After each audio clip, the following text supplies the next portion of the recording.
Welcome to another episode of the S.E.M podcast. Jack Bryce and Zach Hewlett are here again, and we're joined by Paul Burnett. How are you doing, Paul? Doing great.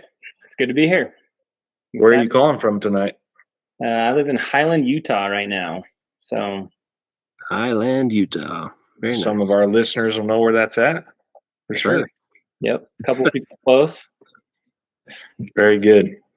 All right. Well, Paul, start us off with how you ended up in Scotland, and then we want to know, we'll talk about that. We'll skip over the mission. We'll talk about what you've been up to since you've been home, and then we'll go back and reminisce for a little bit. But start us off with any story leading up to the call. Yeah. Born and raised in Taylorsville, Utah. Pretty typical storages and sense of my whole life. I kind of knew that I wanted to serve a mission. So kind of prepared for it, had, seminary, was on seminary council, just had the whole kind of leading up to it experience. Got my mission call, and had a bunch of people over. We ended up opening it up. I know all the other people have the stories of remembering whether they said Edinburgh or Edinburgh. I honestly don't remember what I said. and I got a terrible memory, so I'm going to be grateful for any stories I remember today. But I do have some pictures and memories of, friends coming over, opening it up, being super excited. I did the whole thing where, people are guessing where you go. And I, hypothesized. I said, well, my main desire is I don't go somewhere where seafood is the main dish, right? Because I was not a seafood guy. And I didn't love the idea of having to learn a new language, but I was okay with it if I had to. So when I got Scotland, I was like, great, English speaking. This is going to be fantastic. It's foreign, so it's kind of fun and exciting. And then, as we all know, Scotland has its own language. So very true. Kind of learn my own language in the long run, anyway. So got my call. I think it was around like August or so is when I got my call of 2007. And I remember. Initially, I think my leave date was going to be like, I want to say it was either January or even December, January of 08 or December of 07. And I didn't want to get back and miss out a whole semester. So my bishop actually called someone and ended up getting my date moved forward. And my leave date got adjusted. I ended up leaving 3 days before my 19th birthday. So it was kind of unusual for back then because I entered the MTC when I was 18. So got into the MTC the middle of November of 07.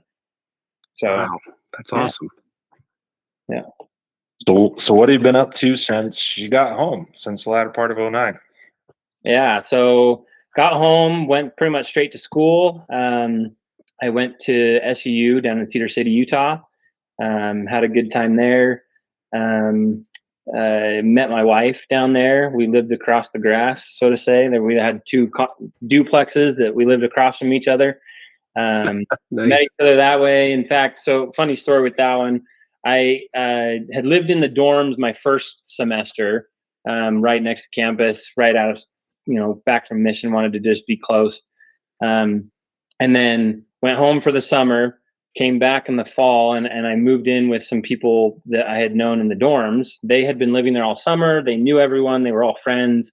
My wife had actually been living there in that area, and they knew each other. And when I came, my parents dropped me off at that apartment. My wife was actually in our apartment and was sitting there with one of my roommates. And fast forward a little bit, she had this prompting that you're going to marry that kid. And she told herself, like, there's no way I'm going to marry that guy, right? And fast forward, pretty quickly, we met each other in beginning of August. We went on our first date, like it was, I think, 2.5 weeks later, and we were engaged by November. So we got engaged only like 2.5, 3 months after we had met, and we ended up getting married the following March. So March of 2011. So we've been married for over 13 years now. We finished school down there. My wife taught elementary education and special education down in Cedar. I got a big boy job, moved up north to Salt Lake. We lived in we lived in Cottonwood Heights for a while. Then we moved out to Harriman for a while, built a house out there, moved back to Cottonwood Heights, and now we're here in Highland. So we've got 3 kids, 2 boys and a girl. They're 10, 7, and 5. So good spread there. I work for a CPA firm. I'm a senior audit manager at a local regional firm here called Tanner LLC. So yeah, that's what I do now. Lots of sports and kids and a little farm here. I feel like my wife's big into homesteading. We've got a bunch of Nice. egg laying hens, and we're raising meat birds and huge garden, and yeah. So great. No wonder you're busy. Goodness. Yeah, a little crazy, but it's good. Life's great. We're blessed. Yeah. So, That Paul, sounds like it. I had a question that came through my head, and I'm trying to remember who called you out, but someone said that they're related to you that also served in the mission. Tell me who that is so that I can remember. it's Jansen Vanderhooft. That's right. Okay. Very Well, cool. I think Elder Wong, was one of the first ones that called me out, if I remember right. That was a while ago. Yeah. Remember, Zach, I reached out to you like over a year ago, and then we were moving and a bunch of other stuff, and it just happened. So I'm glad to be here, but yeah, it's been a while coming. That's cool. Yeah. I'm glad you reconnected my brain because I do remember Jansen saying that. And yes, it has been a while since we talked to Justin, but it doesn't matter timeline wise when we connect, as long as it eventually marries the two of us and we get you on. So I'm glad we've made it happen. Yeah. Funnily enough, I remember vaguely Jansen getting called to Scotland a long time ago, right? I mean, I was younger. Mhm. Probably didn't pay attention as much. He was a little older than me. And when I saw his podcast pop up, I was like, I forgot he served in Scotland. I text my mom and I'm like, did you not like remind me or tell me that my cousin served there? Anyways, it was kind of nuts. So. That is pretty crazy. That's funny. Love it. All right, Paul, we'll take us back to November 07 and we'll just walk through companions areas, whatever you want to talk about. Okay, well, I'll refer back to my notes when I need a reminder. I like I mentioned earlier, I've got a terrible memory, so we'll see how this goes, right? Enter the MTC. I also enjoyed. Like some other people have mentioned, I enjoyed being able to just get on the airplane and not have to get dropped off in Provo, and having a different MTC experience than most people. Right? You get all these people who have inside jokes about the Provo MTC, and I was like, I have no idea what you're talking about. That's right. So it's great. But yeah, I have good memories of the MTC. A couple of pictures, but not many, because I ended up back then, right? I ended up sending home, the little like either memory cards or temporary cameras or whatever. And my MTC ones that I sent home got lost in the mail. So I actually have no pictures or anything that remind me of the MTC. So even my MTC group, like my journals that I wrote in the MTC, like I didn't like write down every person. So I know I had a pretty big group. I know some of the elders off the top of my head, and as I read through my journals, got some of the ones that I served with in Scotland. Who was your companion? That's the most important person.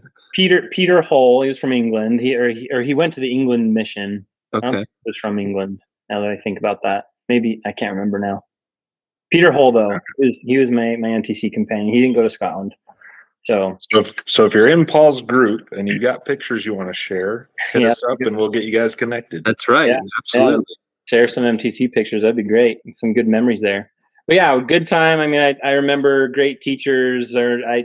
I don't remember anything too crazy from the MTC. I know there's been a lot of stories shared on this about the MTC. The only one, it's the weirdest one to remember, but I remember the whole shower drain, and then everyone's connected, right? That's like one of the main things I remember from the MTC is the terrible connected shower drains and just knowing when everyone's doing their business. So, so bad. Oh dear. I think we ended up, at least in my group, we fought for the end one so that we didn't have to see it all and share it all. That was just awful. Yeah, but I remember we had some good German elders that were in the MTC with us that were a lot of fun, a good hoot.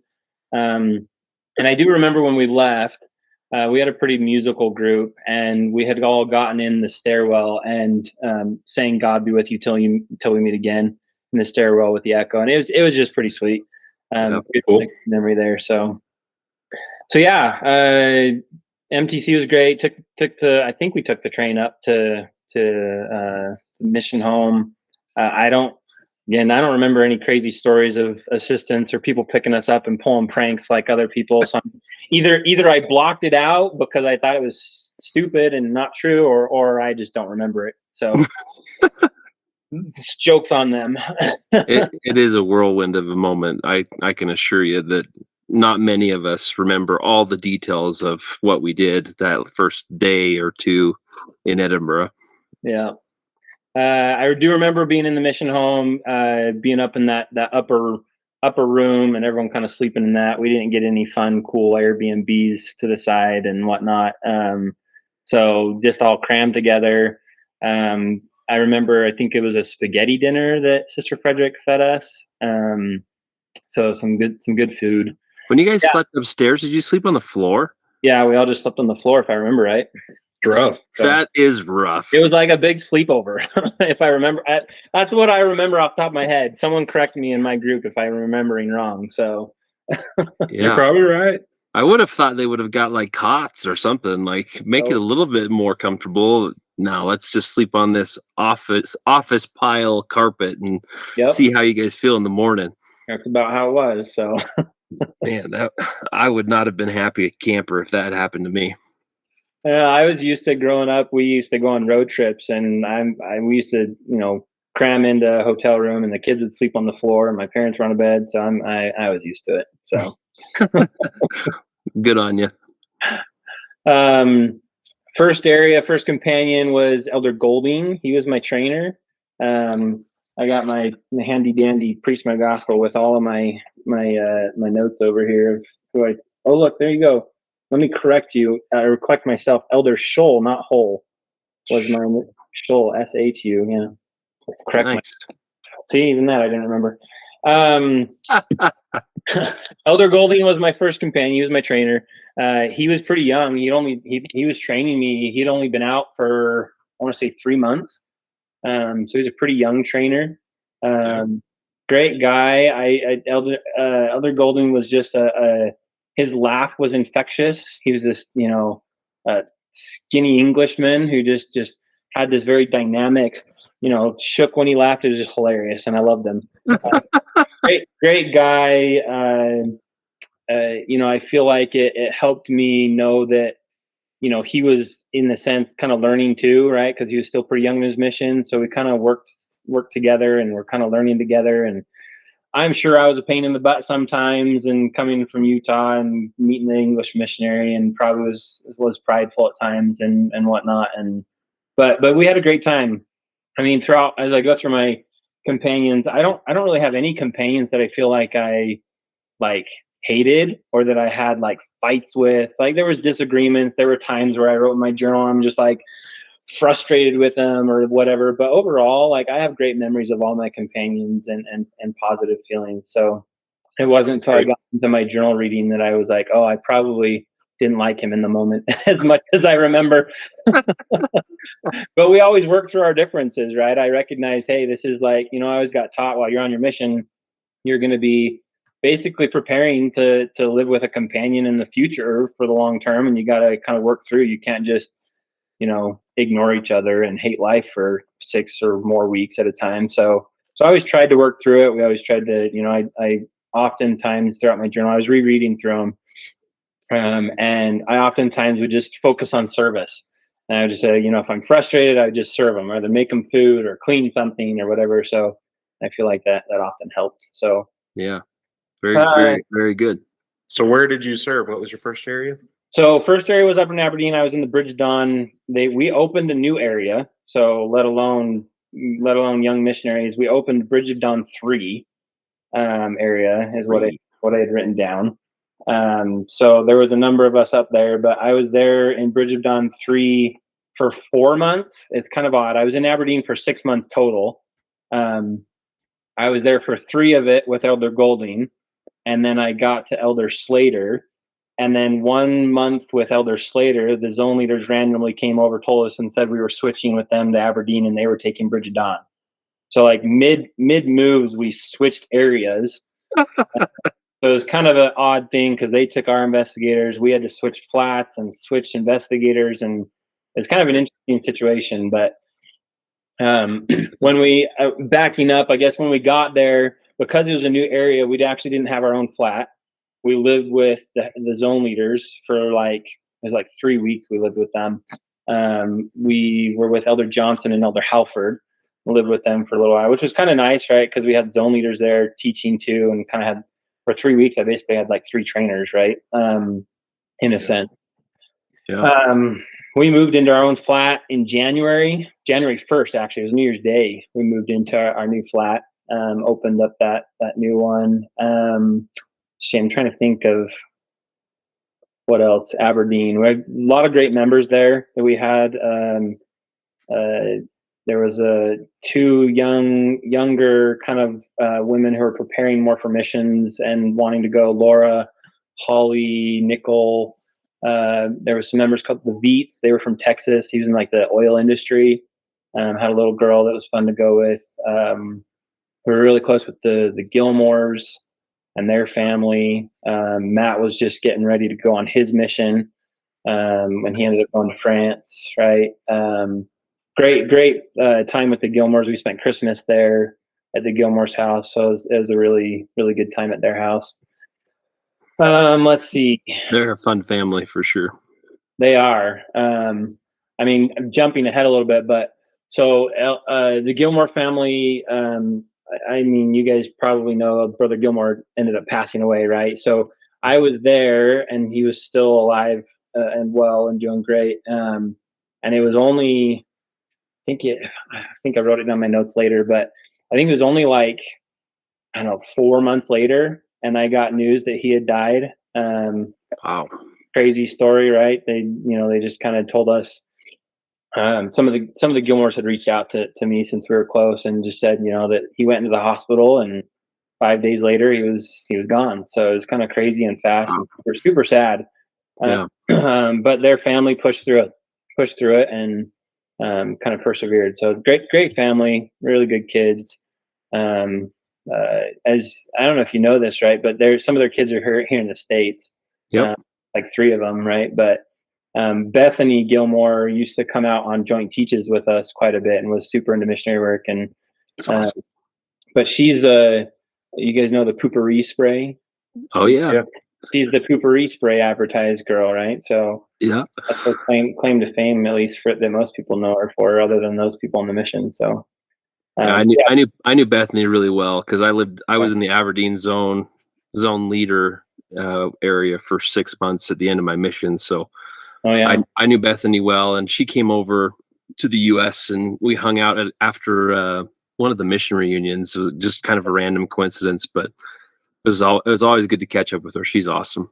Yeah, their whole family was great with missionary work and just super supportive of it. So it was really good. So let's see, what about Aberdeen? I remember writing down the crazy baptism goals back then. Like I was looking in my journal, and I know we've talked about baptism goals in the past, but I was looking at it in 2006. I had written down, you guys correct me if I'm wrong, because this is more your time frame, I think, right? 2006, there was 119 baptisms was the goal. 2007, it jumped up to 238. 2008, it jumped all the way to 364. And then 2009, by the time we were leaving, it was 372. Wow. And then actual baptisms I'd written down in 2007 was 250.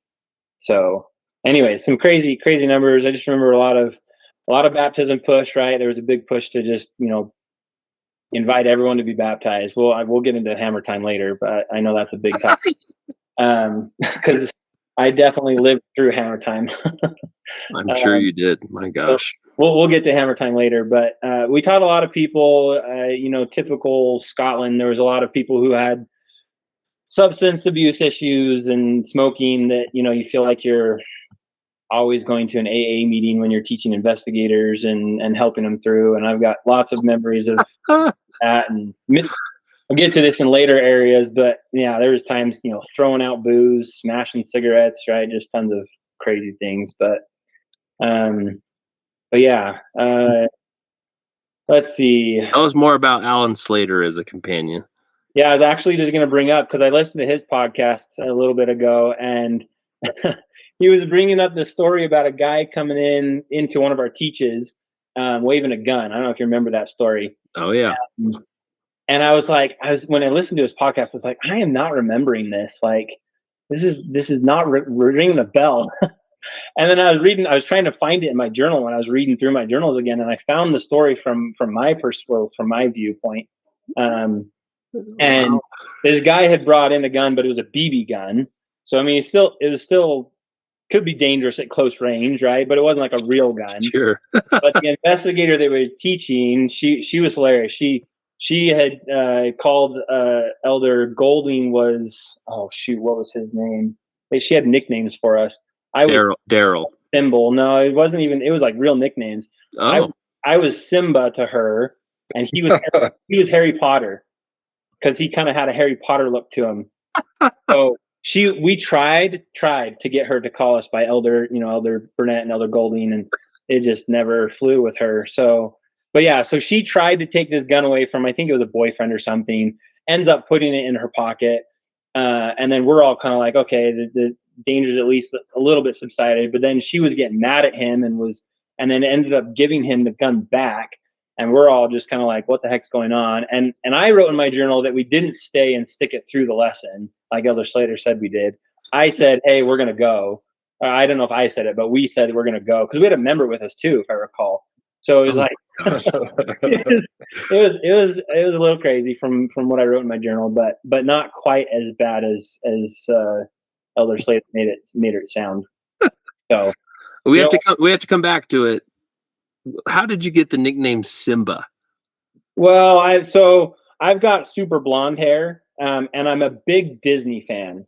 Okay. So I'm sure I had been singing Disney music or talking about Disney or something at some point. I don't remember exactly why, but I think it was more just the white hair, and for some reason she just picked the names, right? So just a lion without a mane. Simba, yep, is exactly right, because I didn't have this on my mission, obviously. There you go. That's it. That's funny. Sorry, I was curious. No, that's fine. So yeah, some good memories there. I remember the giant pizza. I know someone else has talked about that in Aberdeen. The massive square, the Beast. Yeah, the Beast. That's right. Yeah. Oh my gosh. The Beast. I remember getting that. That was still when we were living with the zone leaders, and I have pictures of this Beast with Elder Johnson and Elder Halford and Elder Golding. So that was some good pizza. I really liked it. So that's at least 4 years then that tradition lived on. That's true. That's pretty good. Yeah. Yeah. Let's see. There was one really good experience that was super kind of impactful there. There was a guy from Africa. He was wasn't Nigeria, Kenya. He was from Kenya, I believe. His name was Lowelo Makotsi. And I remember him to this day because he was such an amazing man and such an amazing investigator, and just picked up the gospel really well. And we taught him, and he accepted a baptismal date fast. He had read through a lot of the Book of Mormon before he even got baptized. And this was the times where we were like, baptismal date was 3 weeks out type of thing, maybe 4. And this kind of gets into some hammer time stuff, but there was a point where he was progressing, and they basically said, we want you to move his date up till tomorrow, till Sunday, right? And it was hard, right? Because it's like, okay, he's only been to church, once at this point, and he'll be at a church twice or whatever. And but we did it. We invited him, and at first he said no, but then we kind of kept teaching him that same day and re-invited him, and he said yes. And it turned out, so short term, it turned out amazing. He was super spiritual. It was my first baptism that I got to perform. He asked me to perform the baptism, and I still remember that day because like typical stories from others, the font was broken and then had no hot water. So we're getting into this water that's just frigid and super cold. And of course, the first time we go down, he doesn't go down all the way, and so we have to redo it, right? And the second, like, I think the first, because we didn't fill up the font the whole way because it's so cold, right? So the first time, I think like his foot or belly came up. So then we tried to do it the other way where he went face first and his back came up. And so the third time we got it, yeah, right.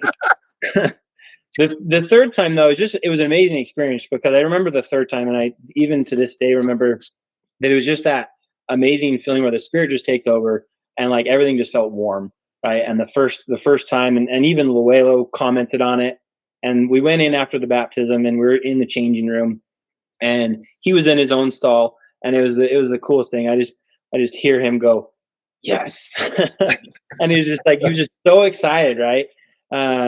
So I mean, all happy there. Kind of a sad ending to the story, though. Long story short, his confirmation was a week later, right? Like we often do with those, and we couldn't get a hold of him like the 2 or 3 days before. Couldn't get a hold of him. Couldn't find him. Couldn't contact him, and he doesn't show up on Sunday, so he doesn't get confirmed. Oh And, man. and it took us like, I don't know, it was like a week or something before we finally got a hold of him again and caught him in. And long story short, he still believed it was true, but he had called his family and told his family that he got baptized. And over there, they're big on families, and basically said, I'm not gonna do anything until I talk to my family in person. And we tried to explain to him, right, in our super eager mind of, well, if you don't get confirmed, your baptism is null and you have to get rebaptized and all this stuff. And he's like, I get it. I'll do it again if I have to. But I'm not going to go against my parents' wishes. So it was super sad. I remember just walking out of that appointment. He lived in some of those college dorms. And I remember walking down the street, and I don't think Elder Golding knew what to do with me because I was just like sobbing. I was just like crying. We sit on one of those old cobblestone fences and we're just like crying there. But I had truly just felt the love for him and just wanted him, and was just so sad that he knew it was true, but didn't. But that kind of shaped me a little bit, for better or for worse, because I learned very quickly from my very whether it's naive or sensitive little kid mind that rejection, right, and disappointment and people not accepting the gospel is going to be hard. And so I think it was good to have that early, so I kind of steeled myself for what was to come throughout the mission in Scotland. But it also, as I look back, right, I've been listening to this podcast. I haven't listened to every single one, but a lot of them, and it's been therapeutic almost, right, to really just think back on the mission and reflect. And I've looked back and been like, okay, like some of those experiences kind of changed me, who I was, and some of them in a way that I feel like more closed off than I used to be, because I don't know if it's whether I'm stealing myself to bear the pain and the rejection or whatever, but I've tried to relearn how to open that back up and let those feelings out a little bit more. So anyways, I'm not getting into a therapy session here, but but it has been therapeutic and nice to listen to other people's stories and other people's experiences of how things were. And anyways, I'll share my stories as we go, but that was a big one for me. I've as I've been listening to the podcast over the last year and a half or whatever, 2 years, I really wanted to reach out to him. I've tried to find him on Facebook. I think I may have found him on a LinkedIn, but you have to have like a LinkedIn premium or something that says reach him. So anyways, one day I hope to find Luelo and connect with him and see what's going on in life. So, Yep. But yeah, let's see, other crazy fun stories. First fish and chips there. Sticky toffee pudding was one of my favorite desserts. That's where I first had it. And to this day, it's still my favorite Scottish dessert, and I'll make it every once in a while. Here at home, I found a couple recipes that I've tried out and make it. So some good stuff there. That is a good one. Yeah. Let's see. Another one. We had an investigator who was supposed to come to church and get baptized, and some of her friends, quote unquote, kidnapped her. Like, she didn't show up, but they had just basically taken her and wouldn't let her go. And they basically took her to a Methodist church instead. And anyway, she didn't go anywhere in the long run, but it was just like, it was kind of crazy, and we were trying to teach her, and things had been going pretty well, and then this happened, and then she got drunk, a little bit later, and we were still trying to teach her. But then I don't even remember which bishop it was at the time, but one of the bishops in the area, we got like frustrated that we were trying to still baptize her, and actually called the area 70, and basically area 70 ended up calling the zone leaders and said she's not getting baptized. So it was Wow. kind of crazy, right? There was a lot of that kind of going around, and but overall, I'd say though most of the members are super supportive there, and it was good. Aberdeen, the Buse family, we did a lot with them. Melanie came out with us a bunch, had a lot of great teaches down at their house, whether that's investigators or family. Did a lot of service for them over the year, while the time we were there, and have some good memories with them. And it's fun to kind of see.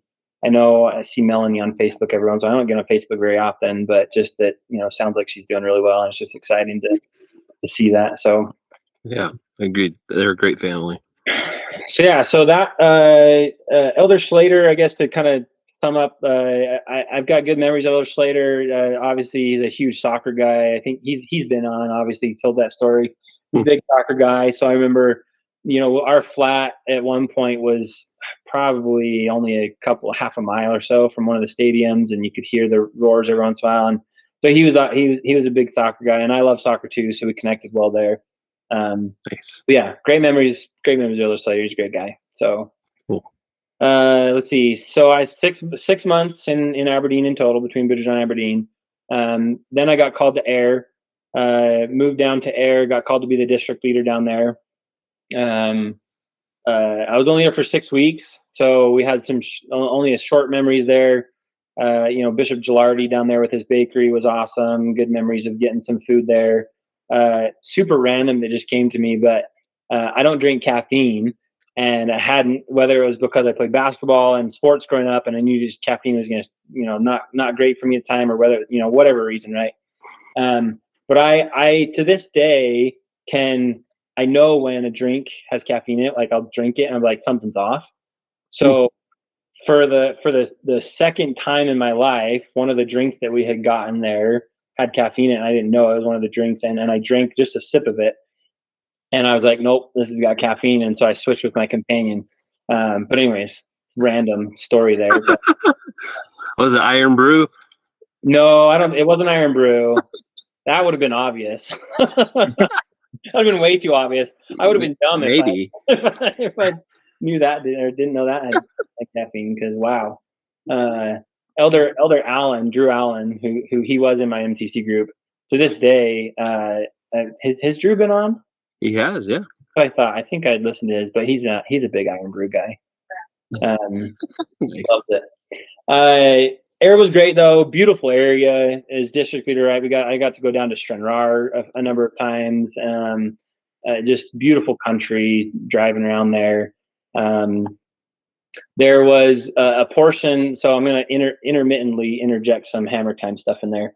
This was a positive one, right? They kind of Elder Peckham, I think, was a zone leader at the time. And one time he basically, I think it was at zone conference, and we were talking about President Frederick and how just amazing of a man he is.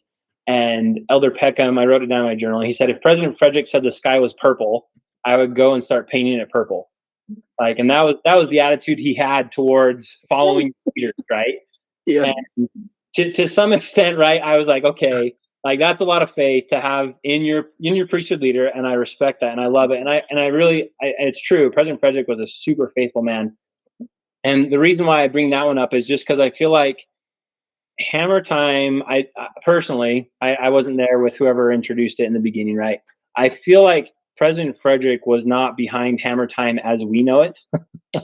I think if he was there as part of it, it was much different. He introduced it probably much different than the way most of us interpret and experienced Hammer Time, right? And I think that there was a lot lost in translation, right? It's that telephone game, right? Someone says something in this one, and it goes to the next and the next and the next, and by the time it gets to you, it's nothing like it. Pretty sure that's what Hammer Time was, because there's a lot of stuff from Hammer Time that was good in the sense of being obedient, following the rules.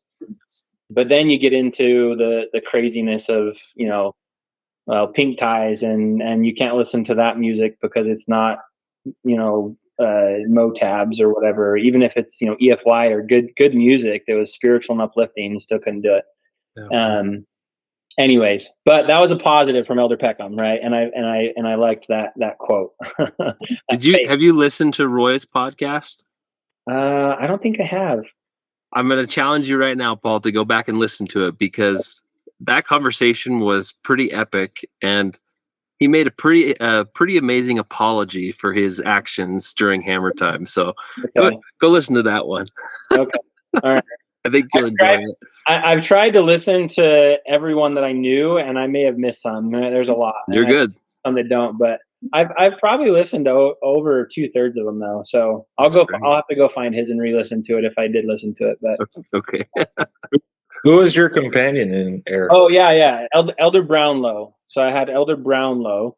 I think he was from, where was he from?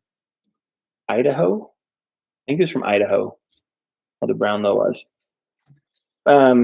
We had an awesome big flat there. We got along really well. We had, if I remember right, we had some really nice weight set in the flat. We were really lucky with that apartment. It was way nice.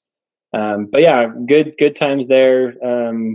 Again, no bad memories of Elder Brownlow. We were only together for those 6 weeks. So we did teach pretty soon after getting there. We found a lady by the name of Heather Nickel out in Tarbolton. And had some really amazing experiences with her. She ended up getting baptized just a couple weeks after I left the area, which was pretty awesome. I didn't get to go to the baptism, but it wasn't a couple weeks actually. I think it's a couple months. But she ended up getting baptized in the long run, and I ended up seeing her in Glasgow later in a future area. And she was like preparing to go to the temple and stuff. I don't know what she's up to now or whatnot. But I got along with Heather really well. We had a lot of good fun. Had some good spiritual experiences, giving her a priesthood blessing one time. She had this issue one time with a leg that we ended up, having a good priesthood blessing to heal her leg. And she had a couple kids. I don't know if they ended up getting baptized or not. I think they ended up getting taught. Can't remember if they got baptized or not, but she was awesome. Couple other notable names, the Sharkies. I mean, everyone who served in Air or nearby knows them. But they're amazing family. Eileen and George, and their daughter Karen was there a lot when we were there too. But just a phenomenal, faithful, loving family. Right? They just have such a sincere love for everyone that they come across. Got to see they came over, and so did the Gilardis for a conference a couple years back, and we had a big meetup and got to see them here, and that was a lot of fun. So cool. That is awesome. Yeah. Let's see. So after that, I got called to go to Edinburgh. So this begins the next crazy 6 months of my mission. So this is where I got called to be with Elder Wong. So got called to Chinatown. So the whole game plan. You know what? I'm looking back and I remembered the wrong mission and companion. Elder Brownlow was later. Elder Tusher was in Air.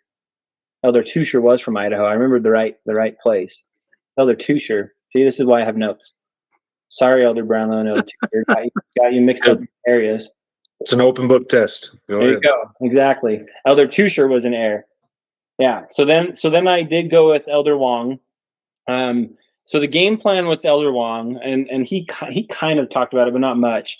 So President Frederick basically told me going into it that I was going to serve with Elder Wong for one transfer, get to know the area, get to know Chinatown, and then immediately after he was leaving, I was going to train the new Chinese missionary. He was coming from Hong Kong, and Elder Wong extended his mission a week, I should say, not 6 weeks, a week. And we were going to have a threesome for 1 week so that he could help with the Mandarin side of it and kind of train that portion and then leave. Well, Elder Ho, who was the one who was coming from Hong Kong, his visa didn't go through. And so he got delayed. And so Elder Ho extended for no reason, or sorry, Elder Wong extended for no reason. And then I ended up serving with Elder Bat, an English missionary, and he and I we had that threesome for a week, and then Elder Wong left, and then Elder Bat and I held down Chinatown for 5 weeks. So you got these two English speakers who speak no Mandarin whatsoever, trying to hold together the couple of investigators that we had. Didn't speak any English or great English. We'd have to get members to help teach us. There was one member, Jessica. Let's see, what was her last name? I've got it written down here. Where is it? Jessica Chang. So she would come out quite a bit and help us teach. But yeah, Elder Bat and I were holding down the fort, did the best we could. Chinatown was a tough area, just in the sense that you didn't really we weren't supposed. Well, not that we weren't supposed to, but our focus. Elder Wong basically said our focus is not non-Asians, right? Our focus is Asians, right? So we didn't really stop. For lack of finesse here, we didn't really stop white people, right? It's just Asians. That's all we stopped. Yeah. And at first I was like, okay, the game plan was I was there for 6 weeks, and then I trained for 6 weeks, and then I would leave. Well, now at this point, I knew that wasn't going to happen. And so I basically said, well, I'm going to have to start learning some Chinese and start learning Mandarin. And so I actually rented a tape from the library and would just start listening to this tape and would start learning Mandarin. I didn't get crazy far in my time. By the end of the 6 months, going forward. Anyways, Fast forwarding. Thank you. Not fasting forward. Fast. I ended up being. I could recognize all of the names of the Book of Mormon in Chinese. I could count to like 20 at the time. By the time at the end of the 6 months, I could say a simple prayer in Mandarin. And now to this day, the only thing I still remember is one phrase and a couple of getting to 10. But the one phrase was 我会说一点普通话, and it basically means I can speak a little bit of Mandarin. And EDN meant very little, right? So the minute it was a great street stopper.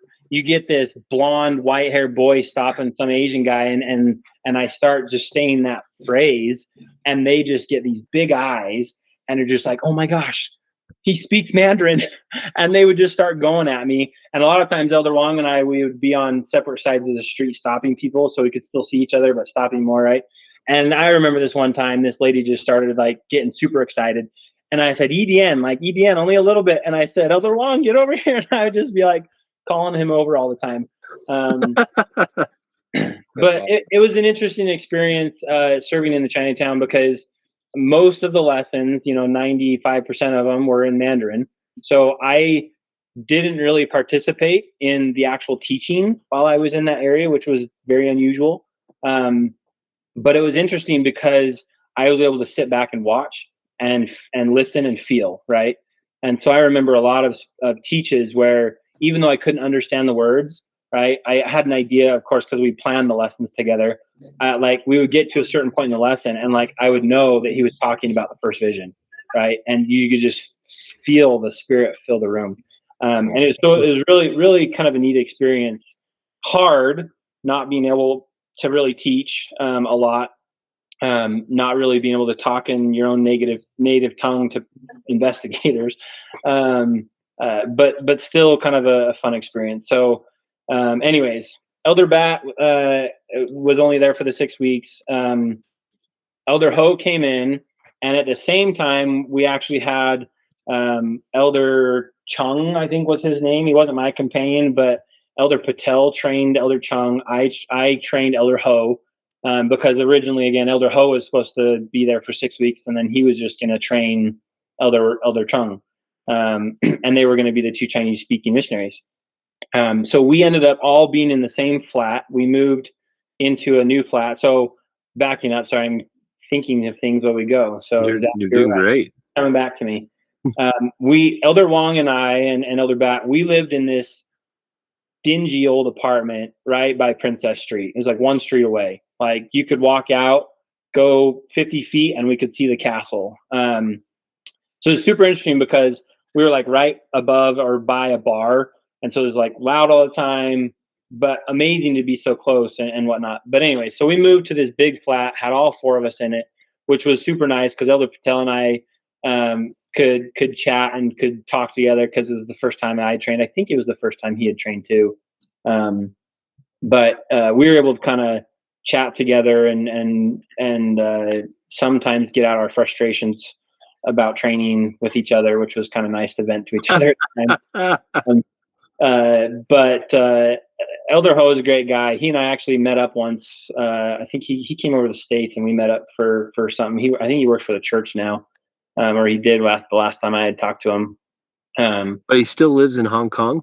He still lives in Hong Kong, as far as I know. Yeah, he's married and he has, I think, two or three kids. But yeah, cool, great guy.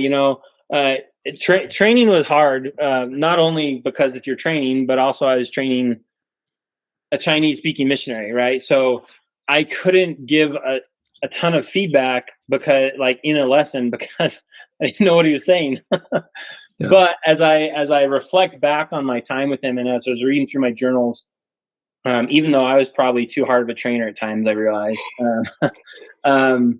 he was really bold and still followed directions a lot, because I'm reading through my journals and we invited so many people to get baptized, or I should say he did, because he was doing it in Mandarin. He spoke Cantonese, so he knew Mandarin pretty well, but he had to learn Mandarin some too. So funny, because Elder Chung and him would actually have language study together, and Elder Chung would help him learn Mandarin a little bit better and whatnot. So it was kind of an interesting situation, but he was very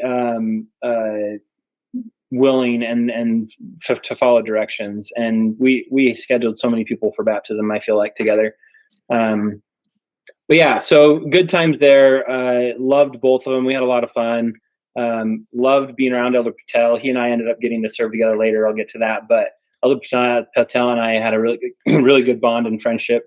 Love Elder Patel, which I have listened to his. Nice. Which I recall Elder Patel saying something about him and I together, and just we haven't connected as much as we'd hoped to. And Elder Patel, I'm sorry, you live across the pond, and I have been bad about reaching out. So I publicly apologize, and I should reach out to you more. I'll give you his email, so it'll be a little easier. Okay, that'd be great. I think the only contact I have, I think, is through Facebook, and I just don't get on very often. Most people don't. So good. We'll help you out. Love Elder Patel. Great guy.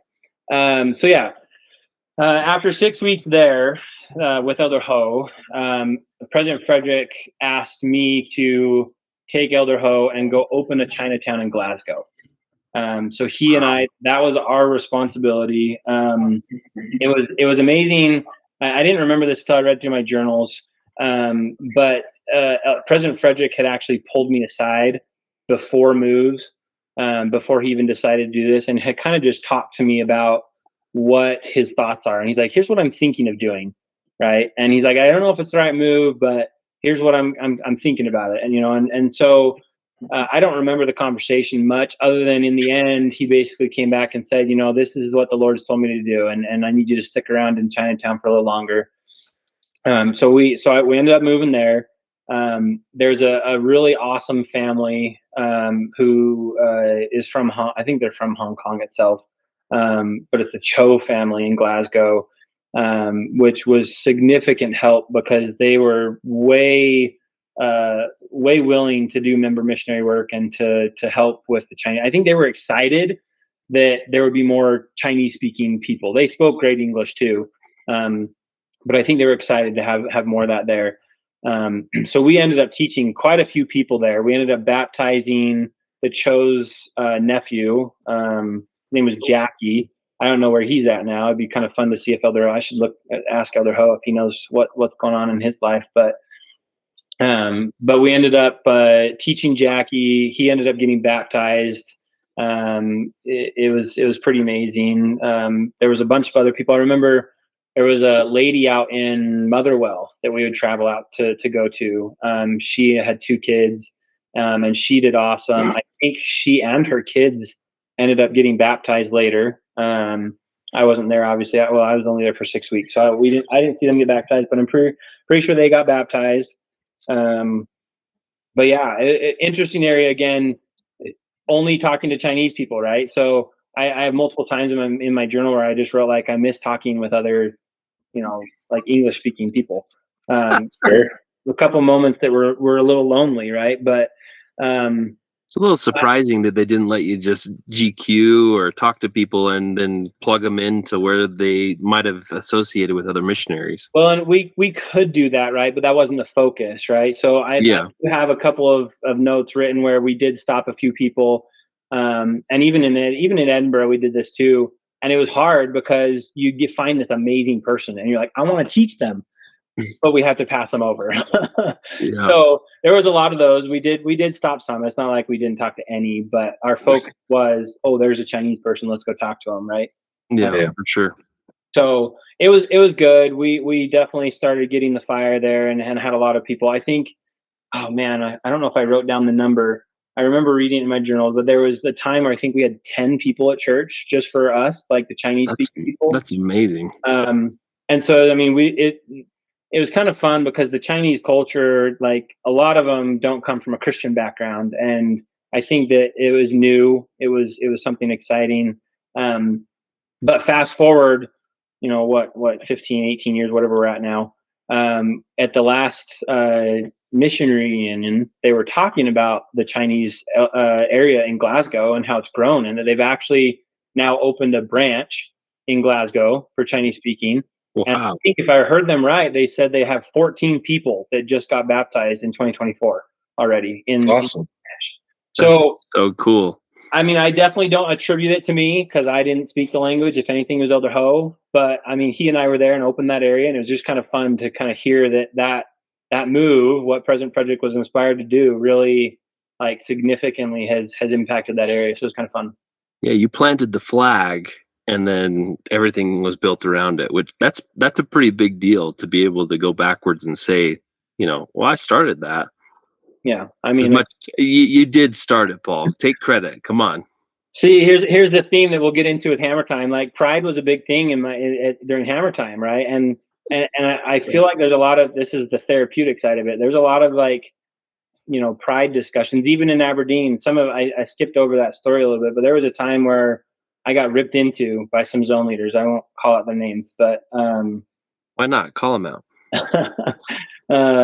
One of them, no, I won't call them out. Okay, Jerry Springer style here. Come on.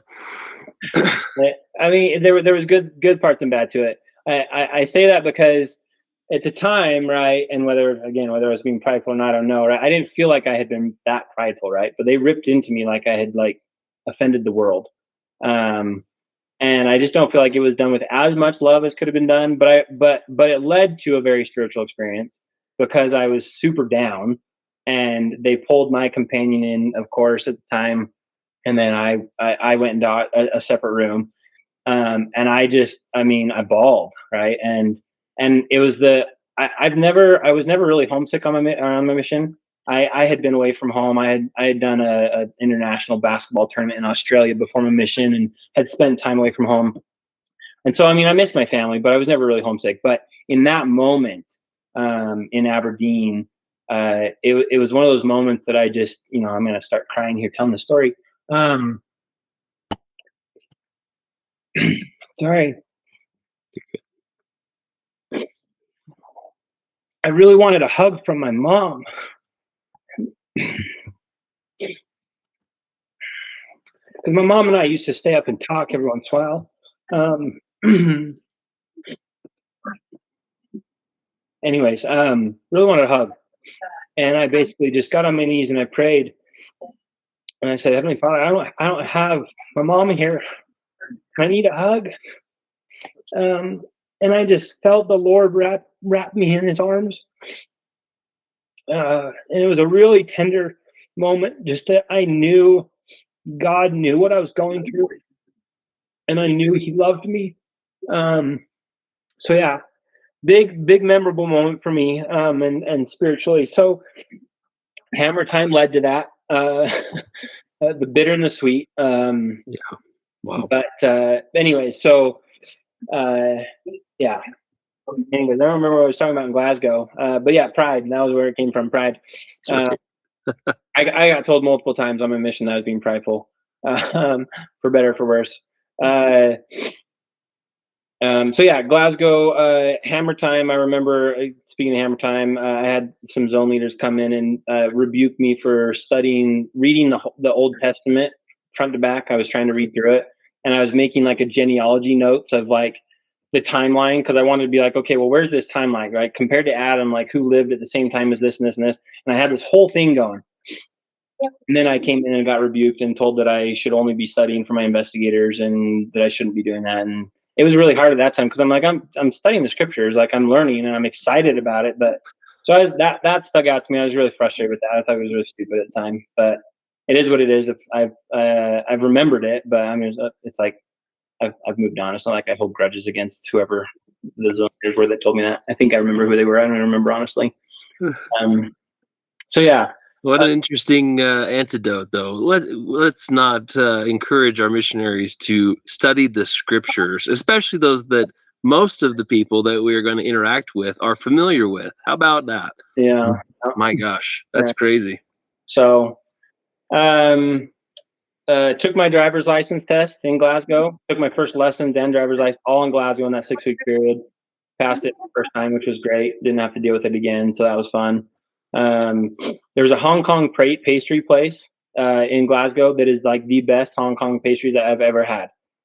When I took my wife back a number of years ago, it was 11 years ago, I took her back. And one of the two things that we did in Glasgow, since I was only there for 6 weeks, it's not like I had a huge connection there, but we visited the Cho's and then we went to the Hong Kong pastry place. So that was so super good pastries. I would anytime I go back to Scotland, I'll make sure I stop there. Nice. So, cool. Let's see what else. Yeah, we pulled people off the street for church kind of thing in the morning, and that same thing. Let's see. Coordination meetings were interesting there. I even wrote that in the thing, just because the missionary work with the members got heated at times. I wrote one time that it was awkward being in one because the zone leader was having like this, it wasn't a Bible bash, but this like heated argument with one of the members about something. And so coordination meetings were interesting just because there was still some friction there between the quick baptisms and trying to get the members on board at times. So, yeah, let's see.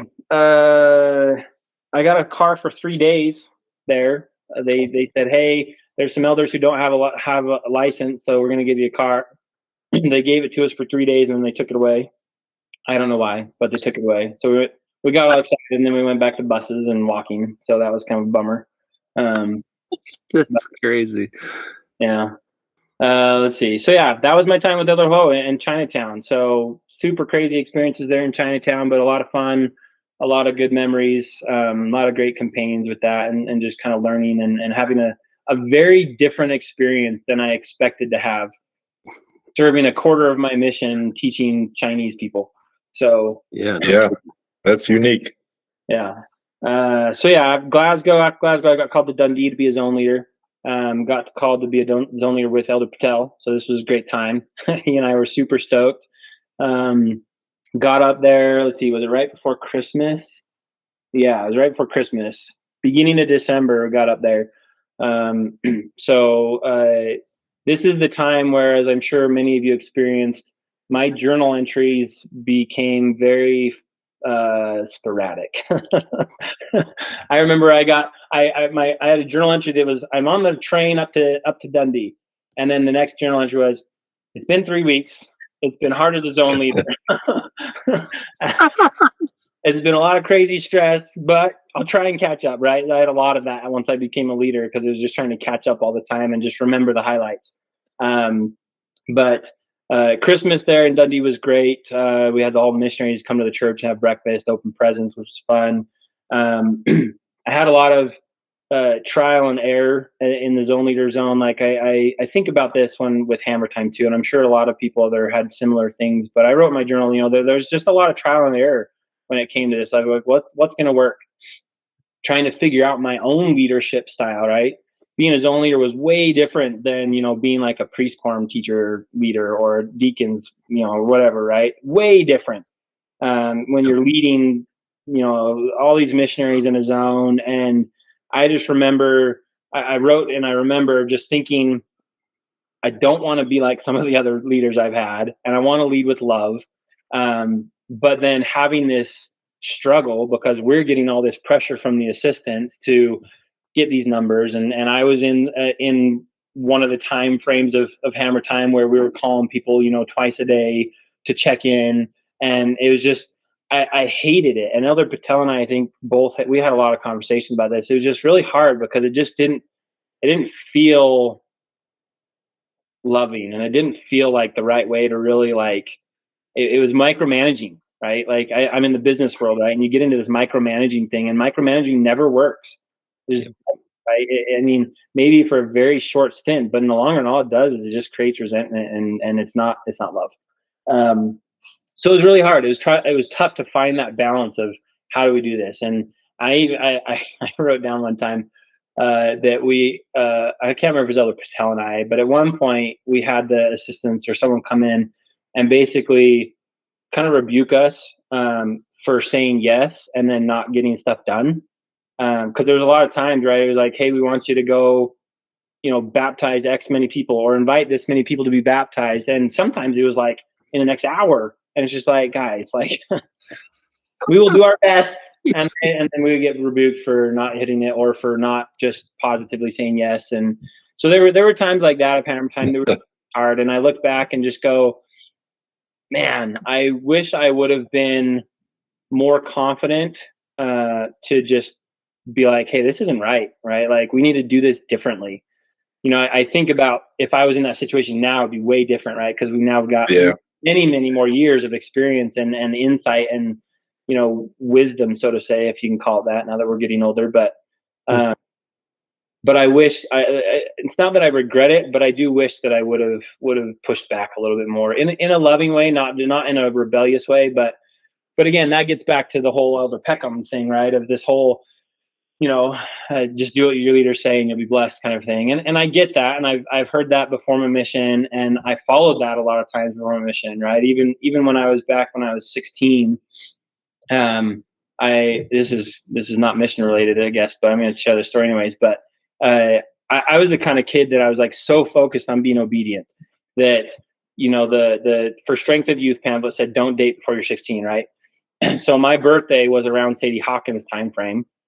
And I was super excited because my birthday was this day and Sadie Hawkins was, 6 days later.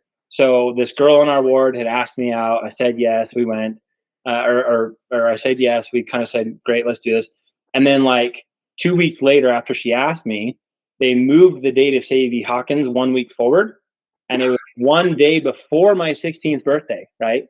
So, most people would balk at this and be like, oh my gosh, just go, right? But in my head, I'm just like, no, the For Strength of Youth pamphlet says 16. That's what the prophet has told us.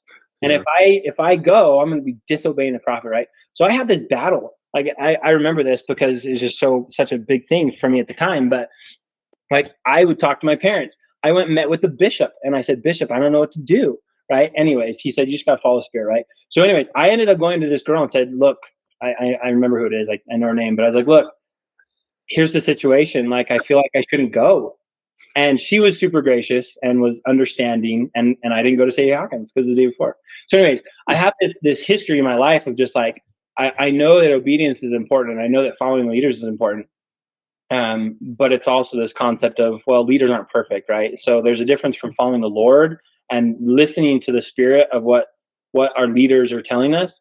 But making sure that it is from the Lord and it's something that is righteous and in line with gospel principles. So anyway, so that's a little bit more of Hammer Time. I'm sure there'll be more as I keep talking, but I definitely was not. I mean, overall, I was not a love of Hammer Time. I've had conversations with some other elders about it before, and I get the positives, I get the high level, but there's definitely parts that I feel like could have been done better. So, anyways, let's see. Yeah, so Elder Patel, we, like I said, we got along great. Like, probably one of my favorite companions. Not that I didn't love my others, but he and I just we had easy communication. We would talk about everything. We would vent to each other. Like there was no secrets between us, and it was just a really really fun time. I did get my first speeding ticket in Dundee. We were on exchanges, and we were going to be late back to the flat, and I was like, crap, I can't be late back to the flat. I'm the leader. I got to be the example. So we were just speeding, and they pulled me over, and I'm sitting here in the back of this cop car, and at 9:35 at night or whatever, and and my companion's just in the other car, and he's probably just, I don't remember who I was on exchanges with, but he probably didn't. I didn't know what to do. I mean, anyway, so I got a ticket. I ended up paying it, but yeah, they put me in the back of the. Not like they handcuffed me, but they put me in the back of the cop car. For whatever reason, I don't remember why. But how fast were you going? Well, I mean, I don't think I was going like crazy. I was probably going like 10 or 15 over the speed limit, but it was kind of foggy.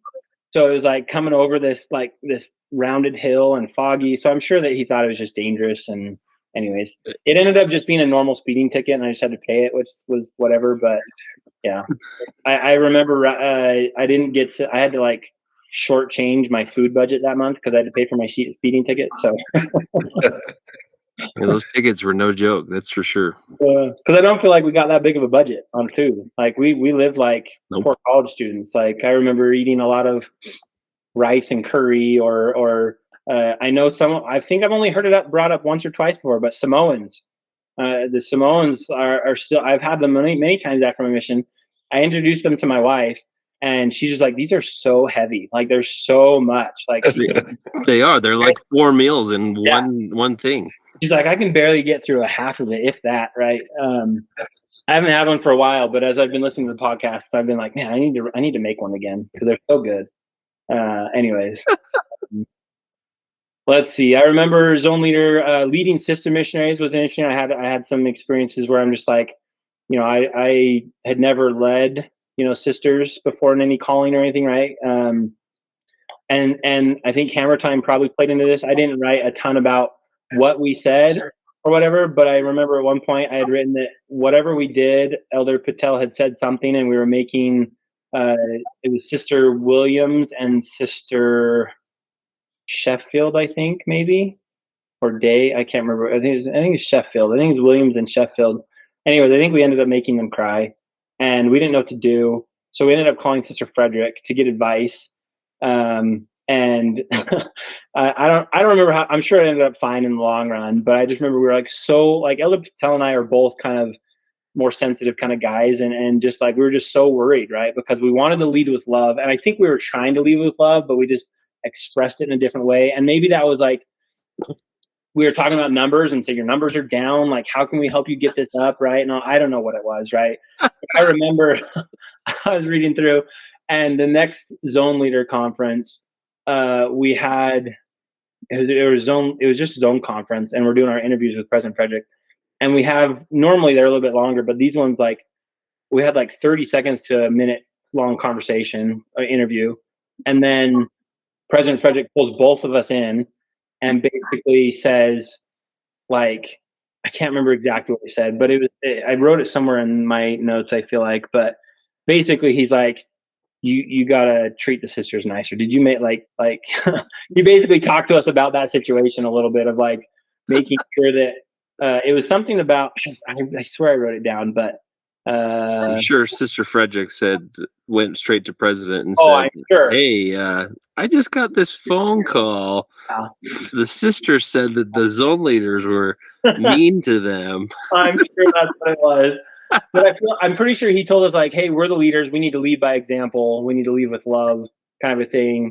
And so, anyways, I loved all of the sister missionaries that I served around. We didn't have a ton, right? At the time when I came out, I think we only had like 65 missionaries in the mission in total. So overall, I tried to write down all the missionaries that I've served with. I know the referral system on this. So the sisters that I served around at some point in time or other were Sister Cook, Sister Talbot, Sister Sheffield, and Sister Williams. Those are the ones that were like in my areas. I know that there were others that I probably interacted with once or twice or in a zone conference or whatever, but in my actual districts and whatnot, those are the ones. But I loved all of our sister missionaries. Looking back, it's just like everyone always, was jealous of them because they just were so much better at teaching people and had a special spirit, right? And just, you just look up to them and want to be more like them. So yeah, awesome women of the gospel. So let's see what else about that area. Kind of just the overall just feelings of his own leader, and a theme throughout my mission was just feeling like I was doing enough, right? I think as you're growing up, you have this vision of what a missionary is and what a missionary should be, and then you throw hammer time on top of that, and it just I feel like it skewed what my vision of a missionary should be, in not probably a great way, all the time. So I found myself getting down on myself a lot on my mission in my journal of just being like, I need to do better and I need to repent and I did this or this. And in most cases, it was something not ginormously life changing. Right. But I remember just being like, I started reading through it. I got better throughout my mission, but the first 4 to 6 months of my mission, reading back through my journals, I just was like talking to my younger self and be like, dude, Paul, be nicer to yourself. Gosh dang it. Stop beating yourself up. And I just feel like a lot of times, we would get down on I would get down on myself. And whether that was hammer time or just my personality or trying to be the best that I could be and wanting to do good and wanting to follow the white handbook. Right. And but it's been, interesting as I've listened to all the other podcasts of people before hammer time, and the fun that you guys had compared to what I feel right? Obviously there's a line. There's a balance there, right? There's a balance, right? Yeah. But I feel like our balance, and again, I think someone talked about this. Hammer time was supposed to bring this away from the other end and bring it to the middle, and it went too far. And I feel like I was on the too far, where we had fun on P days. I have some good memories of castles and of sports and other things that we did. But it was very much a grind and get the work done, right? There was not like you felt guilty if you tried to have fun on a day not P day, or even if it was I spent more than 60 minutes at a member's appointment, right? I got to get out of there. I have just sinned and I need to repent because I stayed at a member's house for longer than I should have, right? It was just that type of a mentality that the hammer time kind of put that pressure on that was just hard. And I wrote in my journal in Dundee, and I quoted it. I said, I really do feel like my real self is trapped inside the shell of a typical missionary. That's what I wrote. Wow. And so it was interesting, right? Because before my mission, I was a super touchy feely person. I was a big hugger. I was huge with kids, right? And I loved kids. Played with kids all the time. I babysat kids growing up. So a mission was hard for me from the kid perspective because I really wanted to just play with the kids, right? And that was when I connected with them really well. And it was hard because I was like, well, the Savior loved kids, and it's hard. And I get the boundaries, right? And the perception and all that stuff, but it was really, really hard for me, really hard. And I feel like this day I'm hesitant, if it's not with my kids, because they're my kids, but if I'm with a stranger's kids, I'm hesitant because I'm well, what are they going to think?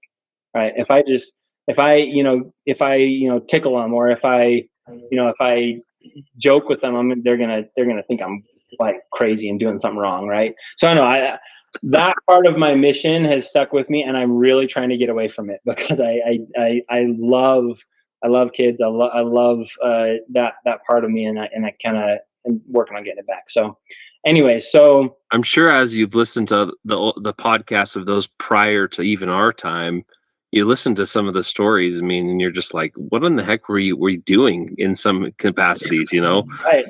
Every time you hear the term P-Day Eve and sleepover, and you're like, Right. what the heck? Some of the stories, you're just like, oh my gosh, you would have been like sent home in my time.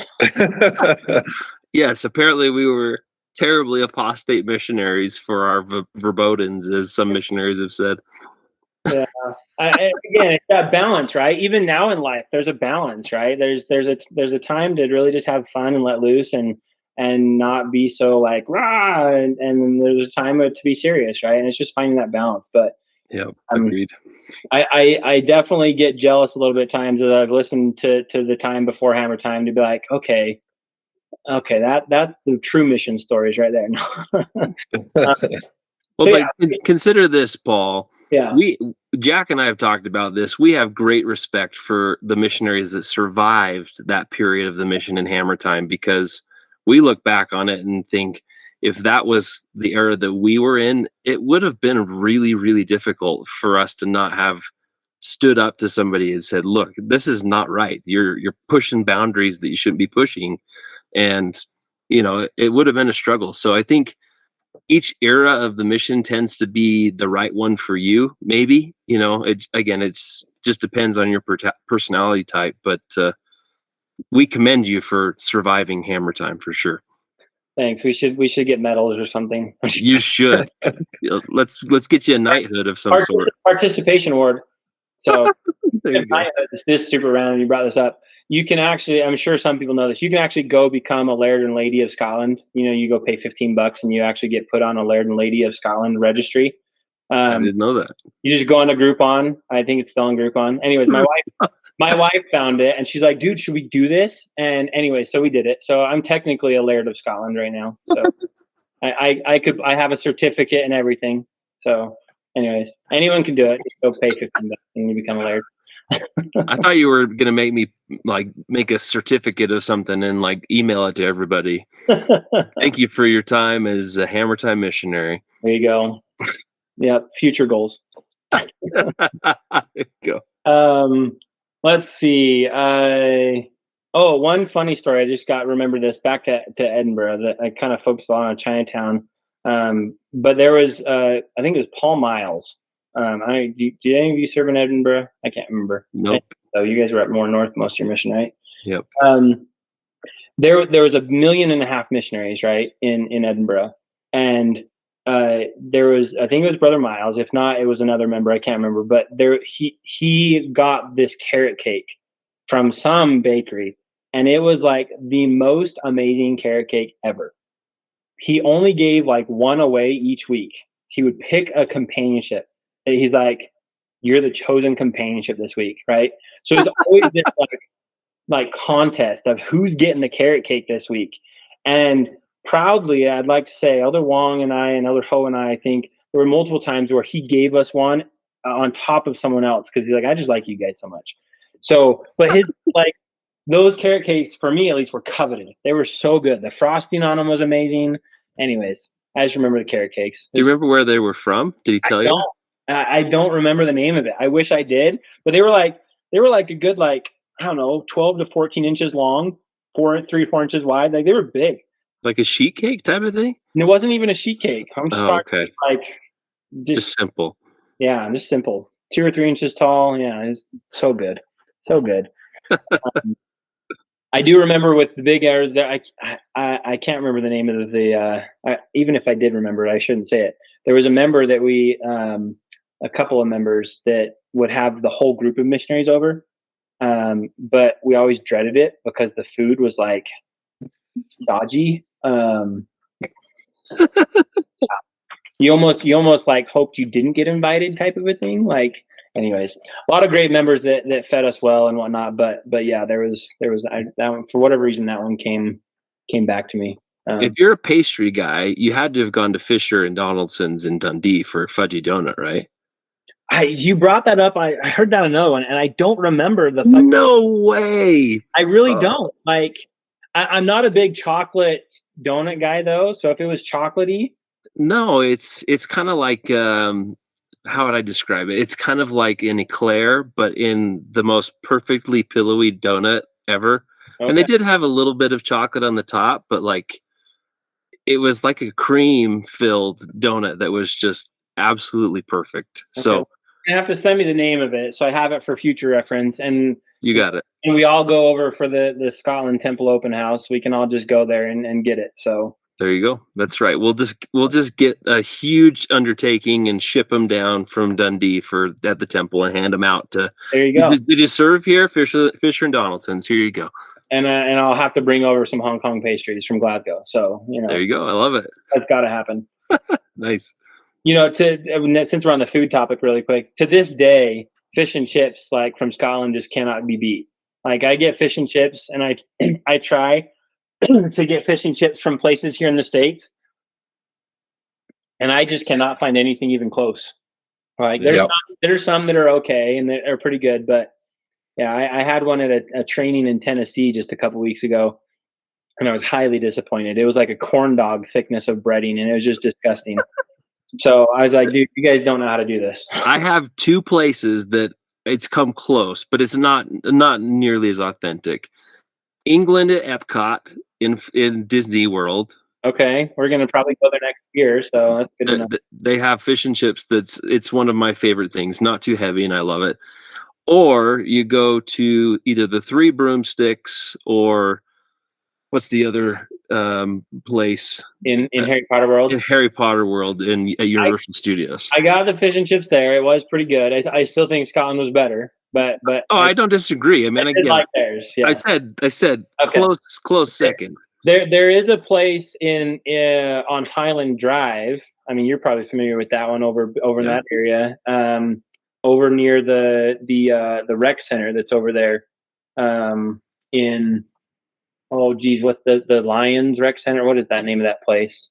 It's like, it'll come back to me. There is a place, summer like by the old Cottonwood Mall. I don't remember where somewhere in there the mall is. No, there's a frisbee golf course over there to park, right there in Holiday. It's in Holiday. Anyways, there's a fish and chips place over there that was pretty good. All right, I'll check it out because my parents' home is right at the end of Highland Drive, so I'll just drive down the road the next time I'm in town and be like, "Where's this fish and chip place?" Well, if you're heading south on Highland Drive, it'll be on your right. So anyway. South from where? You're killing me, Paul. Well, you said the end of Highland Drive. No, my parents are in Sandy on the south side, so I'd be driving north. So it's on the left. Okay, well, all right, you got it. Go past I-215, and you go it's like a mile or two, and there's a Mountain America, and then it's in the little shopping complex right past Mountain America Credit Union. I know you're talking now. You got it. There you go. I will return and report. Better instructions. Nice. All right. So let's see. Where were we? So after Dundee, I ended up going up to Inverness, and I was in Dundee for 4.5 months, which I guess I should say I did serve. Elder Patel and I were together for 3 months, and then I had one transfer with Landon Wells. So he and I were together for 6 weeks, 5 weeks, 6 weeks, whatever it was. He and I didn't get along as well as Elder Patel and I. We didn't fight or anything, but I mean, it was definitely, I have a lot of times where we were just working on building unity and working together, but still a great guy. Let's see. Then I went up to Inverness. So I went up to Inverness in April of 2009, and I spent the rest of my mission in Inverness. So 7.5 months. I served with Elder Brownlow, which that one is right. He was first, and then I was with Elder Warby for 3 months, and then Elder Lovell came in, and we were going to do we were going to be in a threesome for the whole transfers. And he came up, and then he was only there for 3 days. And there was another issue in the mission, and he moved out to go be a companion to someone else. So a random little thing. So I was with Elder Lovell for 3 days. And then my very last, I'll come back more to stories of Inverness, but my very last companion of my mission and there I trained Elder Brady Levitt for my last. So I think training the last 6 weeks was just to keep me focused, I guess, right? Yes. Yeah. So, Inverness was great. Obviously, being there for so long, I was able to develop a little bit more deeper relationships with some of the members. So I have a lot of great memories there. A lot of dramatic memories there too. Right, you're in a smaller ward, smaller area. So there was a lot of drama at times with investigators, and we baptized a couple people pretty early while I was there, and so then we saw this full cycle of they got baptized, they were doing great. But then they fell back into either smoking or drinking, and then there was drama of getting together with less actives and other kind of weird drama that went on of relationships between new members and less actives. And anyways, there was a lot of kind of craziness that went on there with that. A lot of drama, a lot of stuff, but still a lot of great memories. We had I don't know. Back then, because you served in Inverness, right, Zach? I didn't serve in Inverness, but I was there quite frequently because I was the Aberdeen zone leader, so I got up there a few times. Okay, so I mean, when we were there, we covered like massive amounts. So we covered that. When I was up there, there were no missionaries in the islands, so we had nothing there. We were the closest missionaries to us was the small town that's on their way to Aberdeen. Elgin. Thank you. There was the Elgin missionaries. That was our district. So I was the district leader for 7.5 months up there over the Elgin missionaries, and the rest of the area was ours, right? So we covered all of Loch Ness, all the way down south. We covered technically all Invergordon branch and all the way up north. We didn't really ever go way far north, right? We could never justify it. But we did justify going over to, we went to Isle of Skye a couple times, whether that was P-Day or there was a member that lived out there who she was active, but she only came into church like twice a month because it was so far. So we'd go visit her every once in a blue moon. But there was one time pretty close to after we got there, because it was Easter time. So it was like right after I got there. Elder Brownlow had already been serving in the area. So I don't know how we missed this, or maybe he wasn't paying attention, but they had Easter parties in both wards, and we had gone to the Inverness ward Easter party first, and we were heading up to the Invergordon one because they still wanted us to come. They said, "Hey, still come up. We want you here." So we're driving, and it's probably a little bit darker this point. It's still April. It's not crazy light, and we're like getting pretty far out, like late, and we're like, "Hey, we should have been pretty close," and I don't know how we figured it out, but we realized we were 20 miles past where we should have been. Oops. And so now we're like, I don't know if you know where Olapool is. So it's over on the other side. So we're like halfway between Invergordon and Olapool almost. And we look down and we're like almost on for gas. Like we're almost out of gas. Oh no. And we don't know if we're going to make it we're in the middle of nowhere. We're like, we don't know if we're going to make it back to where there's gas. And we're like, well, we're closer to Olapool distance wise than we are to turn around and go back to Edinburgh. So we just drove to Olapool. We just went all that night. We missed the party. They had it cleaned up by the time we were coming back. We drove all the way to Olapool. Beautiful little towns and little things we drove through. Gorgeous drive. But yeah, we drove all the way to Olapool and then came home that night. So I think that was probably the furthest north that I ended up really going, because that was kind of further north than Invergordon. So somebody asked you, they said, "Why'd you go to Olapool?" I had to get petrol. Exactly. Had to go find it. Golly, that's probably didn't do crazy. great on my miles, because back then we had to track miles all the time, right? So yep. Probably didn't do great on my miles on that transfer. So my gosh. Loch Ness was great. I had memories of going there multiple times, and I don't remember. I didn't remember specifically drinking it, but then I had in my journal like the second or third time I was with Elder Warby, and we went on a P-Day, and I did drink the water of Loch Ness apparently. But the more important part of that story is we'd ridden our bikes, so 12 miles round trip from where our flat was, and we had ridden our bikes, and Elder Warby on the way there, I'd written down that like he was just struggling, like it was tough. And we get there and we find out that his brakes had been pinched a little bit. So he had friction the whole time. Oh my gosh. So he's like getting his workout. And then on top Terrible. of, we're on the way back and his handlebars fall off of the bike. And I don't know how far out we are, but I wrote in my journal, well, Elder Warby just ran the rest of the way. And we just picked the bike up like two days later when we had time to go back and pick up his bike on the side of the road because we just left it there. Good. Wow. Yeah. That sounds terrifying. That's It's crazy. kind of crazy. We did a lot of service there, kind of in a small area, a lot of less actives that we did service for. The McQueen family was one that we got really close to. Claire McQueen and her kids. We ended up baptizing their daughter, Iona, and got them coming back to church for a little while and doing it. But we had a lot of great memories with Claire. Spent a lot of time doing teaches at their house, doing service, painting. We painted her son's room, this green and white stripes, right? For representing certain soccer teams. And, but just did a lot of service over there. Had a lot of great times, a lot of good memories. Even to this day, I still keep in touch with them, and we've called on a Christmas morning or something and FaceTimed every once in a blue moon. We haven't done it for a while. But love that family. She had 3 kids, Iona, Michael, and Noah. And just a lot of good times. So let's see. There was a couple other members there that we did a lot with. I think other people have brought up the Wilsons and Peter Wilson. Great family, love them. The Hamiltons. Let's see. Chris Stewart was one. Is Liz Wilson's brother, I believe. We had a lot of good times with him.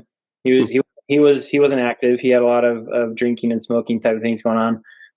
But I just I had a lot of stories on my mission where we connected with the drunk people and the people who were trying to overcome it. But we had a really good relationship with him, and like he would let us in, and in the past he hadn't let missionaries in very often. But we had a lot of that. Speaking of like throwing away booze and cigarettes, I threw a lot of Brother Stewart's booze and alcohol away and cigarettes. But we got him to come to church a couple of times, which was great, and had a lot of good memories. And tried to put him through the whole 12-step program for the addiction recovery stuff. Went through that with a number of different investigators over the years and less actives. And but yeah, a lot of good memories with him. We had this less active guy who started coming back to church. He may listen to this, but it's all right because Michael's great. So Michael O'Neill came out. He was kind of coming back into activity, and he was super on fire with missionary work. Like he would come out with us on joint teaches. He would like give us food. He was an interesting character. To this day, I still don't know if some of what he told us was true. But he was like a man of many talents and mysteries. Like we would do martial arts with him. He now, at least according to Facebook, like he's like an emergency medical service, which he did back then too, which he had those skills, right? That's harder to fake. But I think the biggest one that I still don't know to this day, and I still don't believe, he said he was a bodyguard to Jennifer Aniston. And at one point, convincingly, he's like, yeah, she's coming over to visit and she's going to come to church. Right. And we're going to bring Jennifer Aniston to church. I've got multiple times in my journal, like, yeah, July 12th or whatever day it was. I don't know. Jennifer Aniston is supposed to come to church with us. Right. Like it's happening. Michael knows her. Right. and then for some reason, she couldn't make it. Right. Whatever reason. Right. So I still don't know to this day, like he had all these stories of some amazing different experiences and jobs and things that he did. And I still don't know to this day if what of it's true. But we ended up baptizing his mom. His mom got baptized. Super, super awesome, nice old lady.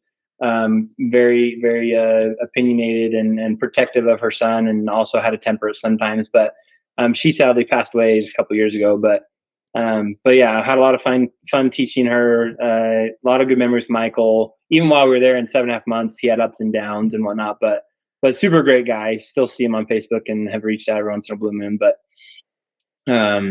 yeah, let's see what else.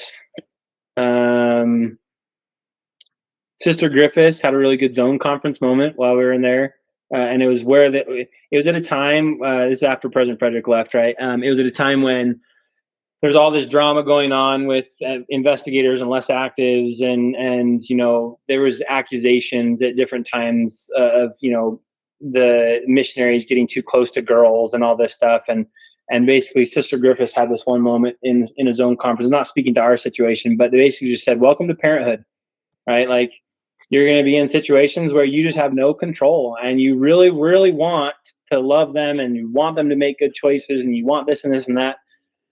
But she said, basically, you're going to come to a time where at 1 a.m, you're going to be waking up in the future and wondering where your kid is, and all you can do is pray, right? Get down on your knees and pray. And so there's kind of that mentality of just loving and praying and having faith that sometimes we're not in control of everything. And there was a lot of times that I felt that on the mission, right? Of, not in control of what people are saying about you and of rumors or accusations. But, there was a couple of times on a mission, and again, back to this, who I was before, right? I was a very loving guy, and I probably at times came across as flirtatious when I was talking with girls at times. And I had a couple times on a mission that either zone leaders or something said, hey, like, is something going on? I was like, no, like, nothing's going on, right? And or that we had to have conversations, and sure, there's times on a mission where you're like, okay, that girl's really cute, right? Like, it's going to happen, right? And there's, you hear all those stories of they met on the mission and got married, right? And there were times on a mission that I was like, I'm not going to do anything, but I'm like, okay, after my mission, I could see myself dating someone like that, right? But never acting on it, right? Because there was even at one point that President Griffiths called me up in Burnett and was like, hey, we got an issue here? And I was like, look, President, like, sure, could there be something in the future? Maybe. But honestly, no. Right? And it was the kind of thing that, like, I really cared about the people that we taught, and I cared about the people that we interacted with, and I was trying to develop those relationships. And that love that I tried to have for people sometimes came across wrong, I feel like. But I always, again, had in my mindset, I'm a missionary, I can't do anything that's crazy, right? You can't do anything that's non-missionary like. So I don't know. That's a whole different ballpark or ball games to talk about and whatnot, of the drama that happened there in some situations. But overall, I had some great companions, great mission presidents that really just understood and were loving and had some good understanding that came to those situations. So, I think that's Inverness. I'm trying to think if there's anything else that I missed that I wanted to bring up. Let me just glance at my notes really quick, but I think I kind of covered most of what I want to. We played a lot of basketball with the Chinese people, which was great. There's a shift from the soccer, which I love soccer and I played all the time soccer too, but it was a shift with basketball, which was great because I'm a big basketball guy too. So yeah, I think that's it. So cool. Anybody else you want to shout out? Okay, so here's the list. Some of these people you've had on, some of these people I served around a lot. Some of them I just were in the same zone or I had memories in my journal. But I figure I'll give you the list and you can choose what to do with. And this might lead to a couple stories as I go through this. So sorry if I don't know how long I've been going. So Elder Payne, he's been on. He was my first district leader. Great guy, a lot of great stories. He was the first one, and I still use it to this day, that gave an analogy that I use all the time with teaching commandments. And he talked about ranching and the commandments being a fence around your cattle and around livestock. And the idea that, a lot of people will view that as holding you in, but really it's protecting from the wolves coming in and all the other stuff to keep you out. So that's the synopsis of it, but he used that and I still remember that. Elder Whitehead, he's been on, great guy, served around him, went on a couple exchanges with him when I was up in Aberdeen. He was in my group, actually. I'm pretty sure Elder Whitehead was in my group. Elder Johnson, Elder Halford, they've all been on. Elder Slater. Some of these people I don't know their first names because I didn't surround them. Elder Kelly, I don't. Preston Kelly's been on, yeah. Has been on, okay. Elder Black, I don't think Elder Black's been on, has he? I don't think I've seen his from No. Ireland. I reached out to him again today, so hopefully we'll get in touch with him. Elder Clark, he's been on. Loved Elder Clark.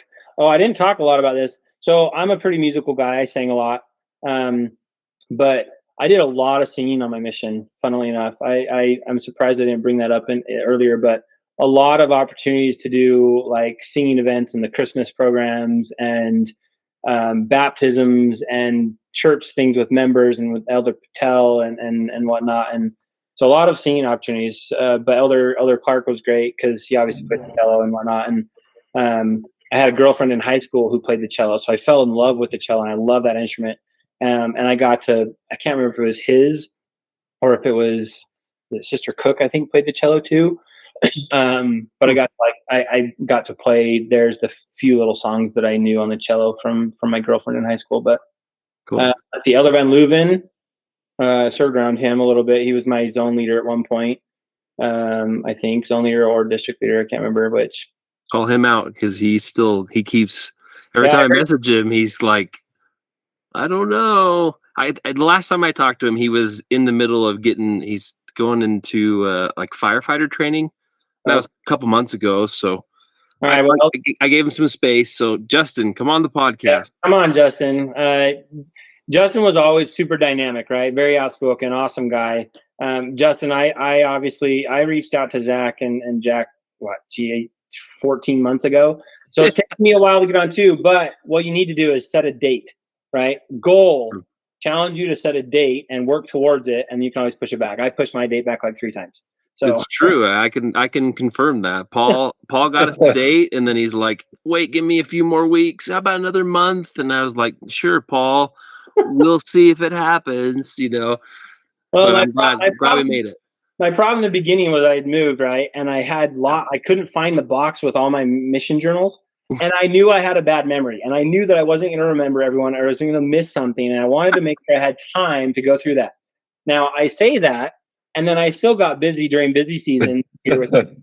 And I literally, I couldn't even find the last journal for the last 2 months of my mission, but I literally finished reading through August of 2009, 10 minutes before I hopped on the call. So that's pretty good.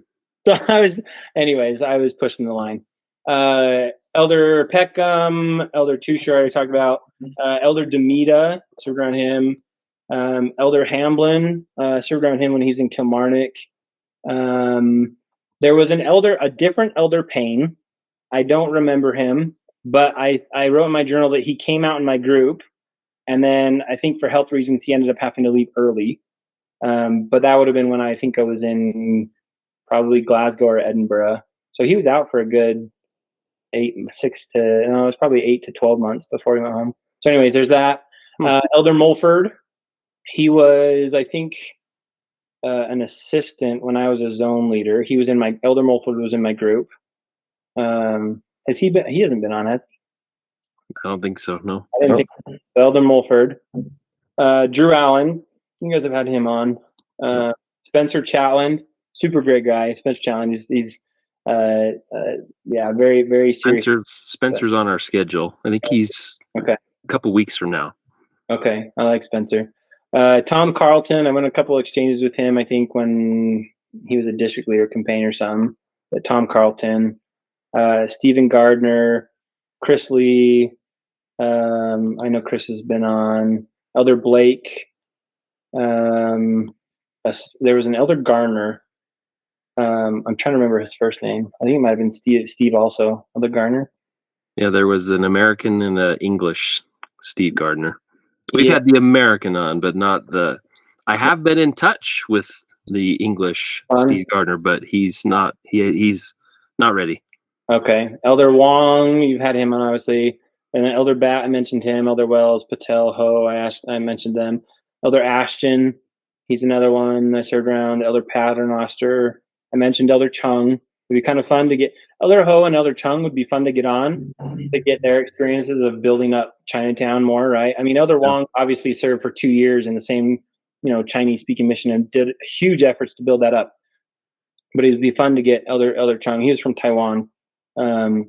Elder Yuri, has he been on? I feel like he might have been on. No, Elder Yuri. All right, No. Yuri. And then Elder Kofed. Obviously, we know the sad story there recently. Koferd? Oh, sorry, Koferd. I wrote Kofed, but Koferd. Yeah. And then one that I think someone's brought this up before, but Elder Alushai, I can't remember how to pronounce it. Alushai. Mhm. Yeah. He would be fun to hear. I remember I had some memories written down from him because he was an amazing piano player, could just play anything, and just had an amazing conversion story. So I don't know if you know much about him, but his was awesome. His conversion story, and just it'd be fun to get him on. But he was a recent convert to the church. Joined when he was like 20, 24, 25, and came on a mission after only having been baptized a couple years before that or something like that. So Yeah. super awesome. He was brought up by John Kuhn. Okay. Yeah. And we've heard his name a few times, but I've tracked down the few traces of him on the internet, but haven't been able to get in touch with him. So Yeah. We'll see. Yeah, super great guy from Albania. Let's see, Elder Rose. He was in my group. I didn't serve around him a ton. He was my zone leader in Glasgow. Him and I got along really well. In the MTC, he had a twin that went to England, so they were in the MTC together. Oh, wow. Yeah, we were That's all cool. there, so I got to know his twin too while we were there. But Elder Rose is a great guy. He was also very musical, so we did a lot of singing stuff together whenever we were around each other. But super great guy, comes from a great family. It'd be fun to get him on. So yeah, Cool. Kevin, if you're listening, come and join the podcast. Elder Brady Levitt, brought him up at the end. Elder Bear. Sorry, I got a long list. You're doing good. I'm Carry impressed. on. Elder Day. I think, have you had Elder Day on? No. What's his first name? I don't think so. Oh, geez, I can picture him. That's the problem, right? Everyone, we all knew each other as an elder. Yeah. And again, we lived in Hammer time, so it was a sin to call anyone, or even I feel like it was a sin to know someone's name. So I actually messaged with Tyson Bear today. He said he's busy during the summer and fall months, but he said he'll come on at the end of the year. So we'll get him on.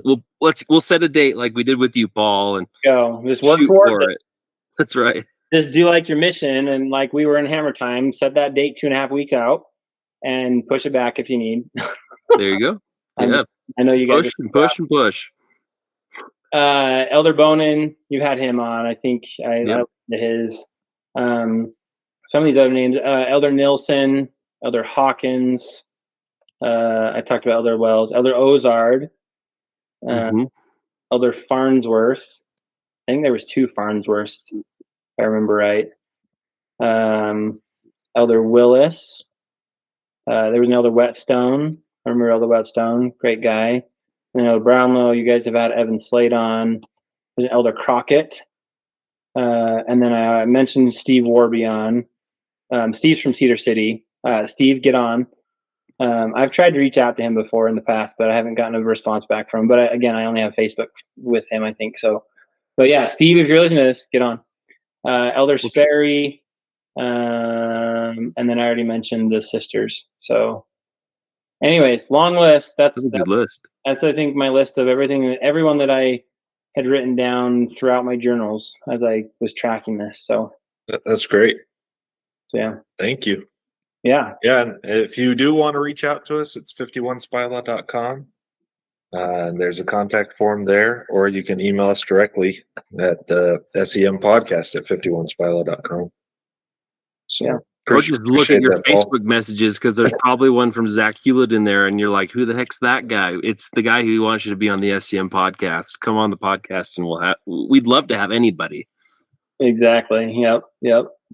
So yeah, great time on the mission. Enjoyed it. I really appreciate you guys letting me come on, and sorry it took so long, but I made it.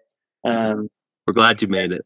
It's been fun listening to everyone and all their stories, and again, just kind of really fun to hear the different experiences and then connections, right? Because I re-listened to Brandon Osmond's, because funnily enough, my wife, we homeschool, and my wife's in a homeschool group, and Brandon and his wife are in the same group. So my kids play with his kids all the time at homeschool groups. And we were just we had a Scottish dance that one of our friends, there's a guy from Glasgow who's married to a girl who's in the group, the lady in the group. And we had this big Scottish dance, and they were all there, and we met up, and I was like, yeah, What was that? That is amazing. So it's just a small world connection. And he introduced himself. I was like, yeah, I know you. Like, one, I knew him by his name, but I also knew that an Osmond had served in Scotland. So I was like, okay, boom, know who you are. Okay. So anyways, it was just cool connection. Brandon, it was really fun to hang out with him. But it's just been fun to hear the stories and the connections and the people that served around him, and like my cousin coming on, and like Elder Ashton. I didn't serve around him, but I think he mentioned this, but his cousin or his aunt is my cousin. So, but yeah, just a lot of fun connections. So it's been really good to listen. So I'm grateful to you guys I guarantee, I know it's a lot of time and effort for you guys put in. So thank you for the time you guys put in. It's piece of cake, Paul. Piece of cake. You know that.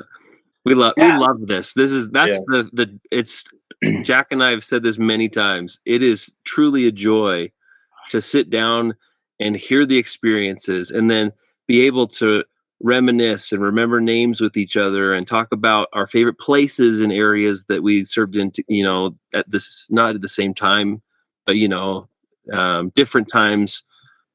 Yeah. It's so much fun. That's the best part about this, is we just get to, Jack and I get the front row seat, and then everybody gets the seconds and thirds. So it's really a lot of fun. Well, thank you to your wives and families too, because obviously you guys spend a lot of time talking to people on podcasts, and I know it's a sacrifice. So tell them thank you. So appreciate them. But I'm sure we're gonna hang up after this. I'm gonna have 20 other things come to my mind, and I just realized I didn't talk about castles. One quick castle story. I know. So Eland Donan was an awesome castle. The one that's just up above Invergordon. It's not Drummondrocket. It's by there. It looks like a castle right on the beach.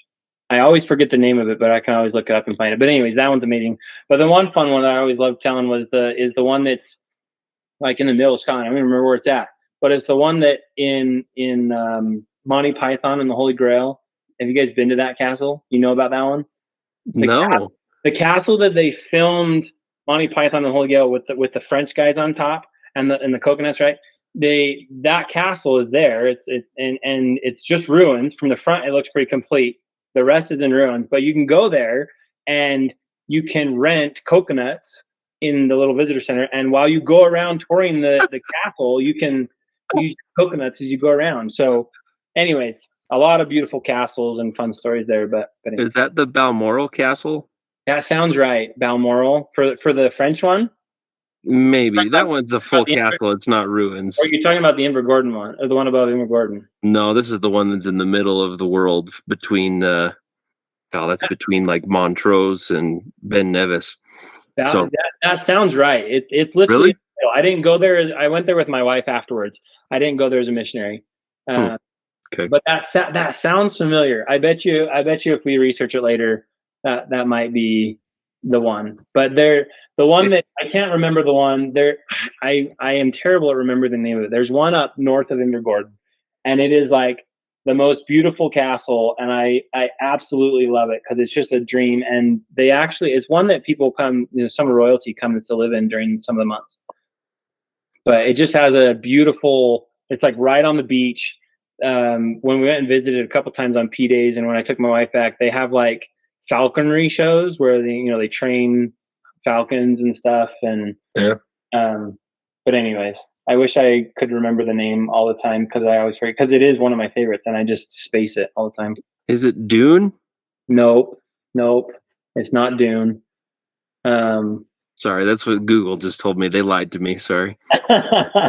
I'll find it and I'll message you. I can't remember what it is, but anyways. All good. Well, we love you, Paul. Thank you for being our brother in Scotland, and thanks for sticking with us as we continue to push your date out a little bit. It was necessary, but we're glad that we made it. Yep. Love you guys too, and thanks for being patient. Anytime, All right. brother. Okay. Have a good Cheerio, one. brother. We'll talk to you soon. Bye. Bye, Paul. Bye.